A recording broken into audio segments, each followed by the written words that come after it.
cảm giác yêu thương từ hai người. Dù cho hạnh phúc em chọn là ai, không phải anh.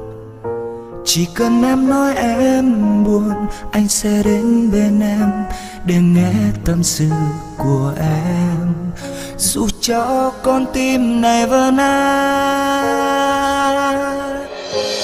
Dù một lần đã cố nói với anh là tình yêu, em đã chọn thật nhiều nỗi đau.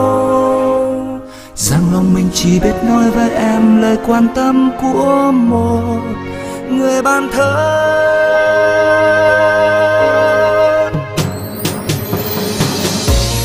Vẫn cứ lắng nghe con tim em như thế nào. Người mình yêu không vui phải làm sao. Cứ thế trôi qua bao nhiêu tháng ngày. Em có hay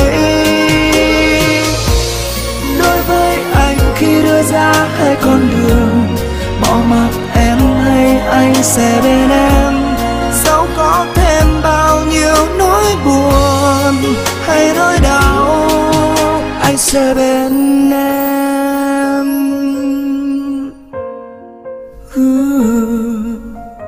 Sẽ bên em,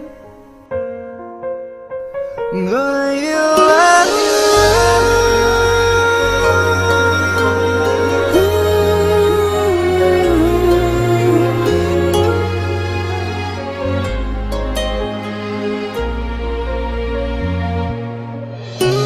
Dù một lần đã cố nói với anh là tình yêu, em đã chọn thật nhiều nỗi đau.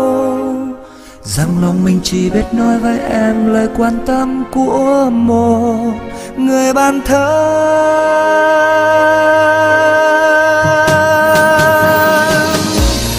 Vẫn cứ lắng nghe con tim em như thế nào. Người mình yêu không vui phải làm sao. Cứ thế trôi qua bao nhiêu tháng ngày. Em có hay đối với anh khi đưa ra hai con đường, bỏ mặc em hay anh sẽ bên em.